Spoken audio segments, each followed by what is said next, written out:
So we're going to move on and speak with Rachel Todd, who's going to be hosting a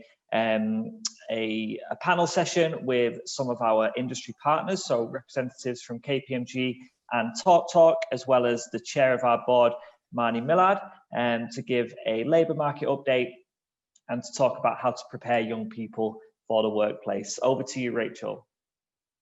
Thanks, Andrew. Thank you very much. And if my panelists can perhaps turn the cameras and the microphones on now, we'd love for them to join us. So Marnie, Courtney and Ian, if you could come into the room, that would be fantastic. So what we're going to do this morning is we wanted to give you a flavour of some of the changes that are happening in the labour market that are going on as a result of COVID and some of the developments that are happening around that. So obviously there are changes going on right now, but this might have some impact for the future. So we thought that it'd be really interesting to get some of our partners around the table just to have a talk maybe about their sort of particular areas of industry and what that might mean for them. At the same time, we thought we'd have a look at what the changes might mean for students in terms of how they can best prepare themselves for that. So, so what we're going to do, we're going to put a question to each person in our panel, and then if the other panelists want to pipe in and make a contribution, then that would be great too. And then throughout the session, if you have questions for our panelists, please put them in our chat or our Q&A, and we will raise those at the end. If they're just general questions, we might answer them in the chat, but otherwise we'll leave them for our panelists at the end of the session. So welcome everybody. Marnie, Ian, Courtney, how are you all this morning? Very good, yeah, very good. Pleased to see everyone. Brilliant, brilliant. Thank you so much for joining us here today. So, so what we're going to do is, I thought we might start with Ian. You're here from TalkTalk, aren't you, Ian? That's right. That's correct. Yeah. Brilliant. Okay, so I thought actually we'd start with you because digital is kind of very now, you know, especially in Manchester, and it's the way that we've all been conducting business for like the last 8 months, and now we're in like lockdown Mark II. Interesting. You know, lockdown the return. It's like the Jaws movies. Yeah. So I'm really interested to hear about what sort of impact this has had on roles in TalkTalk. And do you think that these changes that are taking place, do you think it's going to stay this way? Do you think things are going to change up again? So again, morning everyone. I think Rachel has a really good question, and I think, you know, this year, clearly because of the pandemic, we've seen more and more activity taking place online as people get there, and you know, we're starting to see the real need for organisations, including ourselves, to make sure that our digital offering for our customers is exceptional, because there's more and more choice out there as people are doing more and more activity online. And I think not only do we now need to make sure that our digital capabilities are great in order just to survive the pandemic and everything that's going on, but actually to thrive. You know, you've only got to look out there at places like Amazon that are seeing a real spike in their activity and their business because they've got a great online offering. And I think that's the kind of world that we're operating in now as an organisation. Bringing it closer to home for us at TalkTalk, we've definitely seen the need for digital skills really ramp. We knew it was always going to be critical, and we've been working towards that. But certainly since lockdown 1.0 and 2.0 is kicking in now, that's become even more prevalent. And that's not only from a digital kind of software development perspective, etc., but we're seeing it right across our entire organisation, whether that be in our marketing areas, our commercial and sales areas, whether that be in our data areas. You know, this is all going to be huge for us as an organisation going forward. And not only does it need people that are going to be the executors of the plan, but it needs some real visionaries as well, some people who can really start to think about the opportunities that operating in a digital world can bring. And I think once you balance those, you get a really harmonious group of people. And you know, to answer your question there, do I think it's going to continue? Yes, and some. I think, you know, this is a really exciting space for everybody to be operating in now. And I think there's stuff that you can be doing now that helps. but the opportunities that digital brings and opens up different routes to market, even different markets for people, is going to be really crucial for us. And I think, but the other thing that it brings, particularly for the Northwest, it starts to bring a real supply and demand challenge in, because everybody wants the same kind of skills and everybody wants the best of the best. So it does bring a real supply and demand, and that's where, we're really pleased to be partnering the likes of UA92 to help bring this on and start to flood the market with brilliant digital talent that are going to really help us as an organisation in the future as well, because for sure this is here to stay. Brilliant, lovely. Marnie, Courtney, would you like to add anything from the point of view of the industries that you've been working in?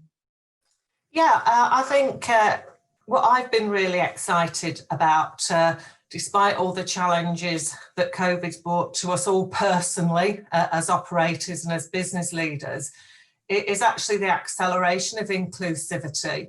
So I have another non-executive role with a very, very large bakery company called Finsbury, who have been very, very busy feeding the nation throughout their 9 bakeries in the UK. Ordinarily, we'd all get together to do an annual conference, which unfortunately would have precluded quite a number of people operating in the bakeries. However, this time we did it virtually, and therefore every single person could join. So I think in terms of communication, it's tough in this environment on a long-term basis. And it's particularly tough for young people joining the organisation and new starters. So we've been absolutely resolute in ensuring our induction programmes have continued in this format. And I see everybody who joins Vimto during their first month with us. And I'm really pleased to say that the digital skills we have, the platform, the tools to use have really ensured that everybody's very much welcome to the Vimto family. Just coming back to that inclusivity point before I finish and hand over to Courtney, I think one tremendous example of how we're using our time more efficiently, we have a huge business overseas. We have a particularly huge business in Africa, and quality is at the heart of everything we do, whether it's at home or abroad. So therefore doing audits with our partners is incredibly important. And we've not been able to visit in person for obvious reasons, but we have to keep the business going. We have to bring new bottlers on board. So Louisa, who's our quality manager for Africa, has actually really dug deep and now does the majority of her work virtually. So she connects with our handheld to the quality manager, let's say in Dakar, and we're doing all of the work we would have done in person. So coming back to carbon footprint and benefits, yes, it's tough, but I think that adaptability and opening your mind to, right, how am I going to seize this moment and how am I going to change the way in our work for the better? And therefore, whilst there's loads of learnings coming out, there's also lots of good stuff coming out, I think, and I'm sure Ian and Courtney will agree that will make us all think about how we do our business in a smarter way post-COVID. Brilliant. Courtney, would you like to add something to this? Yeah, I mean, just to really kind of echo what Ian and Marnie have said, I think one thing that I've noticed is that, for us, well, for most industries, technology has been a growth area for quite some time. For KPMG, we actually opened our first technology centre in Manchester in the middle of last year. And we work quite, in my role, I work quite closely with a number of the graduates who are working in that area. And I suppose the thing that has really struck me is that those kind of entering the workplace in digital roles haven't necessarily got kind of degrees in computer science or a strong kind of digital technology background. There's a graduate I work really closely with who studied geography at university and is now learning how to code whilst working at KPMG. And I think, whilst there is that kind of bringing in the digital talent and kind of creating that pipeline, there's also the recognition of that if you're the kind of right person with the right sort of character skills and behaviours, a lot of that learning can be done on the job, and employers will invest in that. So I think that's just kind of a sort of interesting perspective to it as well. That's brilliant. Thanks, Courtney. Really interesting, because I think in the last panel I did with Microsoft, some of their staff there made the same comment, and they had come from all different degrees, which was really intriguing. Okay, so Mani, this question's for you then. So students who are presently in either year 12 or year 13, if they do a degree, we'd normally expect them to be now in the workforce in sort of 2024, 2025. Do you see any longer term changes in terms of labour force needs, in terms of perhaps new kinds of positions that are emerging, and perhaps you could comment on that, and perhaps how you think UA92 can help in that regard? Yeah, I mean, I think working in a consumer goods-based business, you know, our traditional routes to market would have been ordinarily the large supermarkets, and you know, we've seen enormous change from the large shop into the small basket, you know, hence the arrival of, you know, Tesco Extra and Sainsbury's Local, and there are many more outlets out there, of course. But I think coming back to Ian's point around actually how we all do business, so I think the business to consumer model will become much more important for businesses like Nichols. And therefore, I think the skills with which we make sure we connect with our consumers, it becomes quite different. So, you know, probably away from the traditional selling model and more into relationship management, because any brand wants an emotional connection with their consumer. I think any business leader wants an emotional connection with the team that they're working with. So that there's quite a theme here all the way through in the digital skills. And I think Courtney made a tremendously good point there around making sure our students are equipped alongside the academic learning they're going to do in their chosen subjects, because those areas are overlap. I can only see getting bigger and will go hand in hand. I guess one of the things that really excites me around UA92, and one of the reasons I joined the board, was around the connection with business and true connection with business. I've chaired the board for the CBI in the Northwest for 3 years, and a constant theme coming back to me is we have students that are still not work ready and not learning the content within their degrees that we want them to. And I think both Courtney, Ian and some of our other partners would very much agree with me. A reason for them joining UA92 is to start having an impact at grassroots in terms of building that curriculum to be relevant as our students come into the workforce. And I see that being a critically important part of the development of UA92 with its partners going forward. The big thing that really, really excites me is around our target talent curriculum.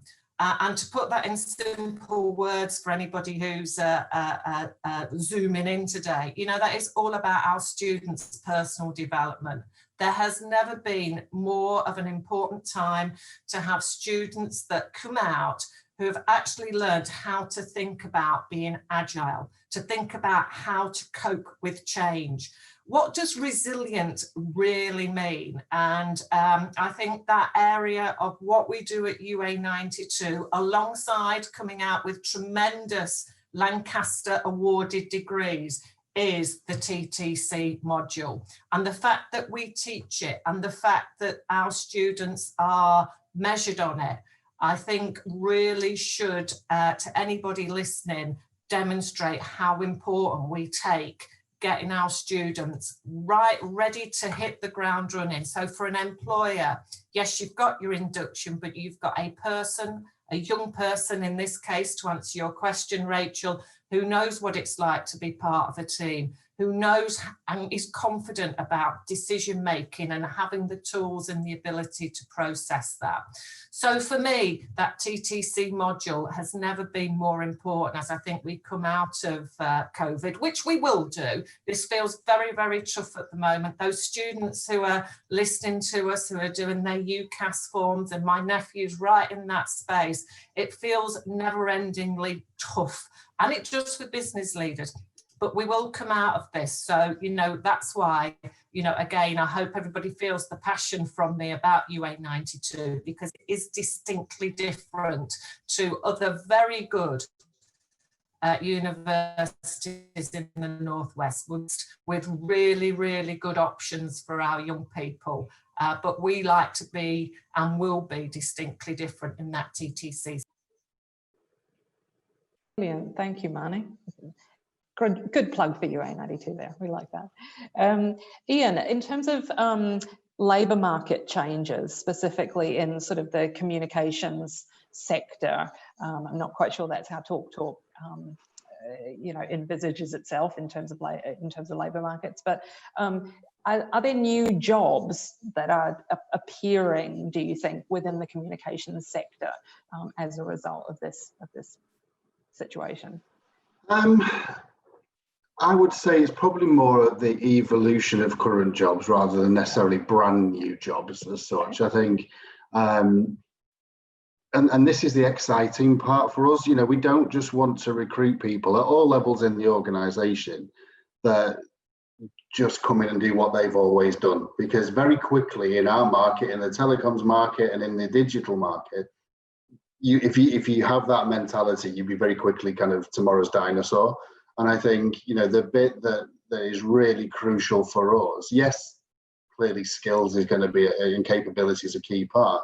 But I think just going back to Marnie's comment there, it's the character and the behaviours of the individuals that we're really, really looking to bring in. You know, I'm looking for people that are highly curious, that just want to experiment, just want to sit there and go, actually, it feels like there's going to be a better way to do this. So that is going to be a key capability for us. And this is one of the reasons that we partner with UA92, is that character piece. Because yes, you know, you can go and get a degree in a particular topic and get the skills, great. How you implement those skills in an organization is going to be key. And I think, you know, for us, and I'm assuming probably for the other areas as well, is the people that we bring into our organisation, they're consumers. They're going to be buying our products as well as other products, and they've got a view. So why would we not listen to that view? If I don't care if it's you know, an 18-year-old, a 19-year-old, 20-year-old coming straight out of UA92 and raising the flag and saying, Ian, you're 48 years of age, you're a bit of a dinosaur now. That's not the way that people are doing things anymore. What about this? That's brilliant. That's gold dust for us as an organisation, and that's the kind of stuff that we want to bring in as well. So having the character and the confidence to be able to go into an organisation and share your views as well as just do the do, I think is going to be key for us. Okay, great. Thank you for that. I'm just looking at our time, and we're starting to get a little bit through. So, Courtney, what I might do is just move straight on to our new question. You're welcome to comment on the last one if you like. But the next question was, how do you, as a partner of UA92, work with us to help students prepare for these challenges? Yeah, interested to hear your view on that. Yeah, absolutely. So I guess we'll probably do it in kind of three key ways. So I think the first is really around providing that insight to and experience of the world of work. And it's really about getting to know industry partners, having a strong understanding of what it is that they do. And kind of some of the key ways that we've done that at KPMG are through world of work visits, where we've hosted students at our Manchester office. And we've really given them the opportunity to get to know us as a business and also meet our colleagues for networking sessions, career panel Q&As. And I think from going through that process, we've had some really interesting feedback from students who were saying, oh, you're KPMG, I thought you just did audit. I didn't realise that you had such a kind of big technology focus. And it's really nice for us to hear that feedback, and to see that we're able to provide some kind of really interesting insights to the students. And I guess it's recognition as well that whilst we might traditionally be thought of as maybe like an accounting and finance partner for UA92, actually kind of what we do is kind of relevant to all students. And you know, you might be studying a sports degree and be thinking about setting up your own business once you've completed it. There are things that, you know, we could support with, skills that we could share. So I think that's kind of a key part. The second is really around contextualizing what's learned on campus. So I suppose to Marnie's point around having kind of industry input into the curriculum, that's something that we're really, that we have been doing and we're keen to do more of, particularly through providing client case studies or project challenges that students can work on. So actually taking what they're learning on campus and applying it to a real world work scenario. It just, you know, makes the what they're learning a little bit more relevant, and can understand the importance of it actually in the workplace responding to a client need. And then the third piece, I think we've kind of talked about a little bit already around character and personal development. For us, I suppose we're a social mobility partner of UA92, but one of the other key reasons that we were so keen on this partnership is the target talent curriculum. It aligns so well with what we do in terms of our corporate responsibility approach and the outreach we do with young people across the UK, which is really built around the skills builder framework. But it also really aligns to our recruitment and the behaviours that we're looking for graduates and apprentices that are coming through our doors. And these are the transferable skills that, you know, whilst we can teach some of the technical skills that are required for a role, the character and personal development piece, such a kind of ongoing area of your development, to be kind of applying for a job at KPMG, at TalkTalk, at Vimto. It's, you know, you've got that kind of person who has those skills, who can succeed if given the right kind of support and technical know-how. So I think for us, that's a kind of key area for us in the partnership, and something that we're really proud to support UA92 students with. And, you know, last year we ran multiple sessions with students to support with that character skills development, and we've worked with all UA92 students, which we're really pleased to have done. Yeah, I think I attended at least one of those sessions, Courtney, where they were doing storyboarding or storytelling or something. It was fascinating. Yeah. It's really interesting. Okay, so we have had a question from the audience, and it was from Richard. And Richard is asking about, his comment initially was that productivity seems to have been maintained across the current situation. You know, and we've got the technology, but he's raised a challenge around the human connectedness part of what's been happening, and that's the connectedness between individuals and teams has been a bit of a challenge. And he's asking what takeaways and tips for connectedness have you as panelists taken away from the recent working, and any advice you might have around embedding those for employees for the future. Who would like to start? Ian, would you like to start? Yeah, just jumping on that, I think we took this really seriously right at the very beginning, in terms of, you know, we're going to move vast majority of our people to home working back in sort of March time this year. And, you know, we've done a few different things. We run regular events. We have networks at our organisation, whether it be around kind of Talk Pride or our Empower BAME network, etc.